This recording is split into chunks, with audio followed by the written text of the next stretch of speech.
విఠల్ గారు నమస్తే. నమస్తే అన్న, బాగున్నారా? బాగున్నా. విఠల్ గారు, గతంలో చాలా సమస్యల మీద మనం మాట్లాడాం, అవి చాలా హైలైట్ అయినాయి, దానివల్ల న్యాయం కూడా జరిగిన సందర్భాన్ని మనం చూసాం. సో హైడ్రా మీద మీకున్నటువంటి అవగాహన ఏంటి? ఎందుకంటే ఈ హైడ్రా అనేది చాలామంది హైడ్రాని పెద్ద హైడ్రామా ఇదంతా కూడా ఏదైతే ప్రభుత్వం చేపట్టినటువంటి ఇస్తానన్నటువంటి హామీలు ఏవైతే ఉన్నాయో అవన్నీ పక్కదారి పట్టించడం కోసం ఈ హైడ్రాని తీసుకొచ్చారు తప్పితే ఇది పెద్ద హైడ్రాతో ఒడిగేది ఏం లేదు. దీనివల్ల పేద ప్రజలు చాలా ఇబ్బందులు పడుతూ ఉన్నారని చెప్పేసి మాట్లాడుతూ ఉన్నారు. సో అసలు హైడ్రా గురించి ఏం చెప్పాలనుకుంటున్నారు మీరు? ముందుగా టీవీ ప్రేక్షకులకి మీరు చాలా రోజుల నుంచి అడుగుతున్నారు, మన సమయభావం కుదరకపోవడం, దీని మీద ప్రాపర్ రీసెర్చ్ చేసి మనం మాట్లాడాలని నేను కూడా కొంత టైం తీసుకోవడం జరిగింది. ప్రధానంగా ముఖ్యమంత్రి రేవంత్ రెడ్డి గారు ప్రజాపాలన పేరుతో అధికారంలోకి వచ్చిన తర్వాత హైదరాబాద్ నగరంలో చెరువులు, నాలాలు, కుంటలు, జలవనరులని సంరక్షించడం కోసం ఒక ప్రత్యేకంగా హైడ్రా సంస్థను ఏర్పాటు చేసినందుకు దాని యొక్క సంకల్పాన్ని, ఉద్దేశాన్ని మనం అభినందించాలి. ప్రజలందరం కూడా మద్దతు చెప్పాలి. ఎందుకంటే ప్రకృతి అనేది తరిగిపోయే వనరు, మానవ వనరులు అనేది పెరుగుతున్న వనరు. పెరుగుతున్న జనాభాకు అనుగుణంగా సహజ వనరులు పెరగవు. ఉన్న సహజ వనరులనే భవిష్యత్తు తరాలకి కాపాడుకోవాలి. కాబట్టి బాధ్యతతో, విచక్షణతో భవిష్యత్తు తరాలకి మనం కాపాడు ఇవ్వాల్సింది. కాబట్టి ఈరోజు సుప్రీంకోర్టులు కూడా చెప్పినాయి, జలవనరులని, కుంటలని, చెరువులని, నాలాలని కాపాడుకోవడం ప్రాథమిక బాధ్యత అని చెప్పి. నాగరిక సమాజంలో ఎవరైనా కూడా అది చేయాల్సిన పని. గత ప్రభుత్వాలు చేయలేకపోయినా రేవంత్ రెడ్డి గారు చేసినందుకు, ఇనిషియేటివ్ తీసుకున్నందుకు ఆయన యొక్క సంకల్పానికి హ్యాట్స్ ఆఫ్. అయితే మనం కొంచెం అకాడమిక్గా ఫస్ట్ 1 month అయింది ఇప్పటికి. ఫస్ట్ అందరం జేజేలు పలికినాం, జై హో హైడ్రా అన్నాం, జై రేవంత్ రెడ్డి బాహుబలి అన్నాం, రంగనాథ్ సూపర్ కాప్ వచ్చింది అనుకున్నాం. ఓకే, ఎవరు మంచి చేసినా మనం పార్టీలకు అతీతంగా, సిద్ధాంతాలకు అతీతంగా, ఈగోలు పక్కకు పెట్టి హైడ్రా వల్ల ప్రజలకి మంచి జరిగితే మంచిదే అని మనం అందరం కూడా సపోర్ట్ చేద్దాం. కాకపోతే మనం ఒక నాగరిక సమాజంలో గతంలో ఆదిమ మానవుడి దగ్గర నుంచి, రాజరికాల దగ్గర నుంచి, నియంతృత్వ దేశాల దగ్గర నుంచి ఇప్పుడున్న మోడర్న్ సొసైటీలో ప్రజాస్వామ్యం అనేది బెస్ట్ అడ్మినిస్ట్రేషన్.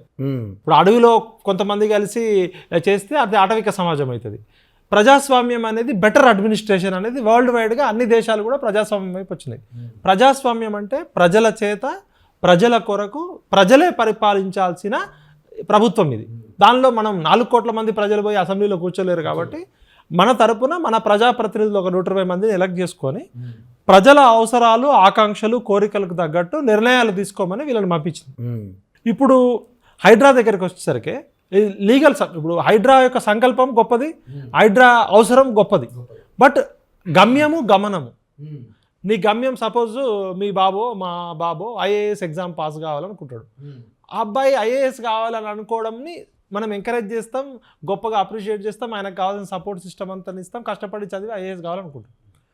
సరే, వాళ్ళ ఫ్రెండ్ ఎవడో ఢిల్లీలో కోచింగ్ సెంటర్లో అరే ఒక 20 లక్షలు ఇస్తే ఐఏఎస్ పేపర్ అమ్ముతున్నారట, మరి నువ్వు కూడా కొనుక్కుంటావా అని అడిగినాను. సర్టిఫికేట్ మనకు ఐఏఎస్ ఎగ్జామ్ పేపర్ లీక్ అయింది అనుకుందాం.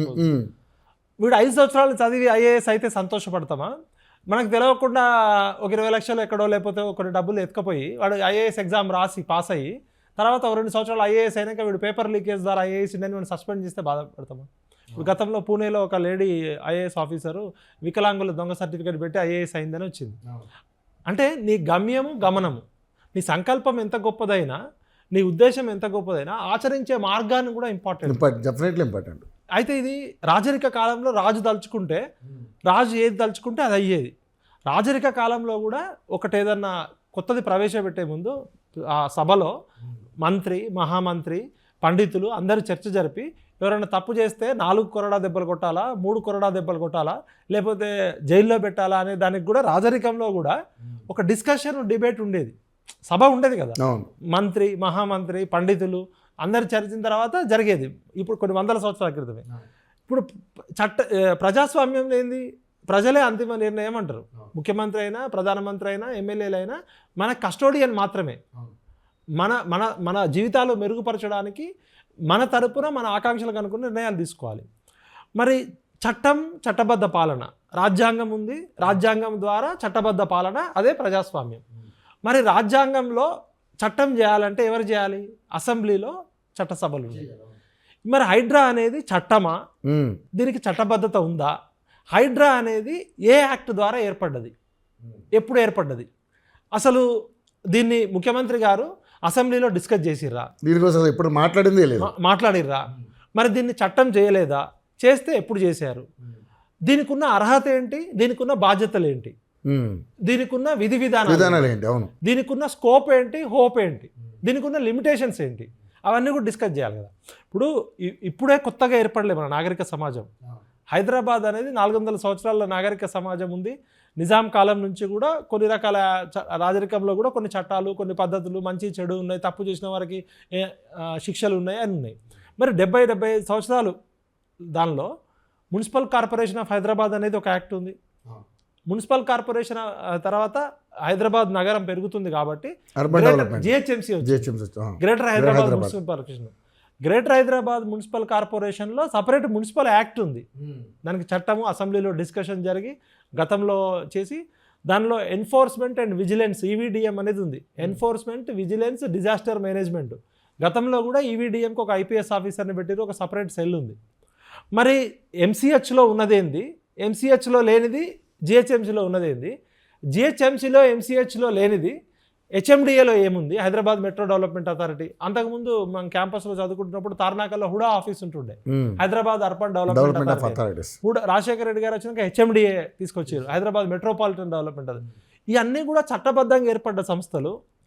దీని అందరిలో కూడా కింది స్థాయి టౌన్ ప్లానింగ్ ఫీల్డ్ ఆఫీసర్ దగ్గర నుంచి మొదలు పెడితే కమిషనర్లు, మున్సిపల్ కమిషనర్లు, కార్పొరేటర్లు, కౌన్సిలర్లు, మేయర్లు అందరు ఉన్నారు.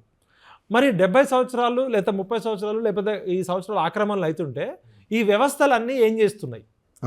3000 చెరువులు ఉన్న హైదరాబాద్ నగరంలో ఇలా కొన్ని వందల చెరువులే ఉన్నాయి అంటున్నారు.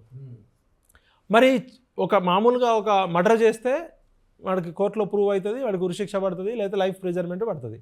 ఒక రేప్ చేస్తే ఇప్పుడు మన కలకత్తా రేపు గురించి దేశమంతా గంగోలు పెడుతుంది. ఒక మనిషిని చంపితేనే మనము మానవీయ కోణంలో చట్టాలు ఉన్నాయి, శిక్షలు ఉన్నాయి, ఇంత ఉన్నాయి. మరి చెరువునే చెరబట్టిరు కదా, ప్రకృతిని ఒక రకంగా గ్యాంగ్ రేప్ చేసి. ఇప్పుడు మనిషి జీవితం ఒక 60 సంవత్సరాల నుంచి 100 కాలాలు ఉంటాయి. ఆ మనిషి చనిపోతేనే మానవీయ కోణంలో ఇన్ని చట్టాలు, ఇన్ని ఉన్నాయి, రాజ్యాంగం ఇన్ని హక్కులు ఇచ్చింది. మరి ప్రకృతిని విధ్వంసం చేసి, ప్రకృతి మీద పగబట్టి, ప్రకృతిని కబ్జా బట్టి చెరువుని మనం దేవతలాగా కూస్తాం, నదిని గంగమ్మ తల్లి అంటాం. మరి మన అంటే ఈ 40-50 సంవత్సరాల్లో ఈ ప్రభుత్వాలన్నీ ఫెయిల్ అయినాయా? లేదా ఫెయిల్ అయితే మరి దానికి బాధ్యులు ఎవరు? అంతే కదా. మరి అది ఒకటి. మనం నదిని మనము దేవతలాగా కొలుస్తాం, అమ్మలాగా కొలుస్తాం. వేరే దేశాల్లో నదిని మామూలుగానే వాళ్ళు నదిలాగా చూస్తారు. మరి నదిలాగా చూసే దేశాల్లోనేమో నదులు కాపాడుకుంటున్నారు, చెరువులు కాపాడుకుంటున్నారు. నదిని దేవతలాగా చూసే దేశాల్లో మన గంగా నది దగ్గర నుంచి ఇక్కడ వరకు చూస్తే మొత్తం పొల్యూషన్ అంతా అక్కడే చేస్తాం. అంటే మనం చెప్పేదేమో ఒక రకంగా ఉంటున్నాయి, ప్రాక్టికల్గా ఇంకో రకంగా ఉంటున్నాయి. ఇది ఒక రాజకీయ పార్టీకో ఒక ప్రభుత్వానికి కాదు, మొత్తం సమాజానికి ఆలోచించాలి. ఇప్పుడు కమింగ్ టు ద హైదరాబాద్ నగరంకి వస్తే, ఫస్ట్ హైదరాబాద్ నగరం ఏర్పడ్డప్పుడు ఆయన నిజాం నవాబు హుస్సేన్ సాగర్ చెరువు తవ్వినప్పుడు ఒక ప్రార్థన చేస్తాడు.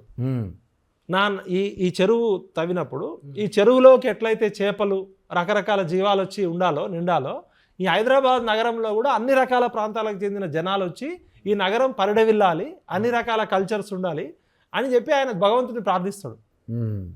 అంటే ఒక నిజాం నవాబు కాలం నుంచి నేటి వరకు మరి 3000 చెరువులు అని కొంతమంది అంటున్నారు, కొంతమంది లేదు 1500 చెరువులు అంటున్నారు. ఈ చెరువులని ఎవరు నోటిఫై చేసారు? 1956లో ఎన్ని చెరువులు ఉన్నాయి, 1974లో ఎన్ని చెరువులు ఉన్నాయి, తెలంగాణ ఏర్పడక ముందు ఎన్ని చెరువులు ఉన్నాయి, తెలంగాణ ఏర్పడ్డాక ఎన్ని చెరువులు ఉన్నాయి, ఎన్ని చెరువుల్ని ప్రభుత్వం అధికారికంగా గుర్తించింది, ఎన్ని కుంటల్ని గుర్తించింది. ఇప్పుడు హైడ్రా వచ్చినాక సరే 1956లో ఆంధ్రప్రదేశ్ ఏర్పడ్డది, అంతకుముందు 52లో హైదరాబాద్ స్టేట్ ఉంది.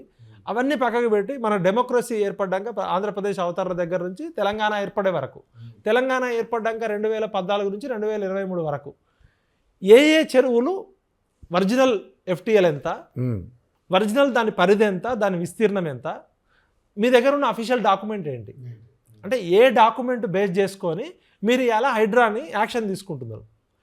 ఫస్ట్ మీకున్న చట్టబద్ధత, చట్టం ఉంటే ఆ చట్టంలో ఏ క్లాస్ ప్రకారం కొలగొడుతున్నారు, మీకు ఏ డిపార్ట్మెంటు డిసైడ్ చేస్తుంది?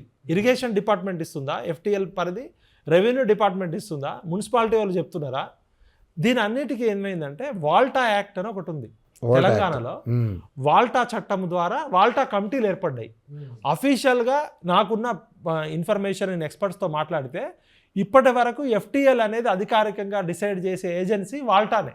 వాల్టా చట్టం ద్వారా సంబంధించి బఫర్ జోన్, రెవెన్యూ రికార్డు ఒకటి చెప్తారు, ఇరిగేషన్ వాళ్ళు ఒకటి చెప్తారు. కానీ ఈ సమస్యను పరిష్కరించడానికే తెలంగాణలో ప్రత్యేకంగా వాల్టా చట్టం తీసుకొచ్చి వాల్టా కమిటీలు అనేది ఏర్పాటు చేశారు.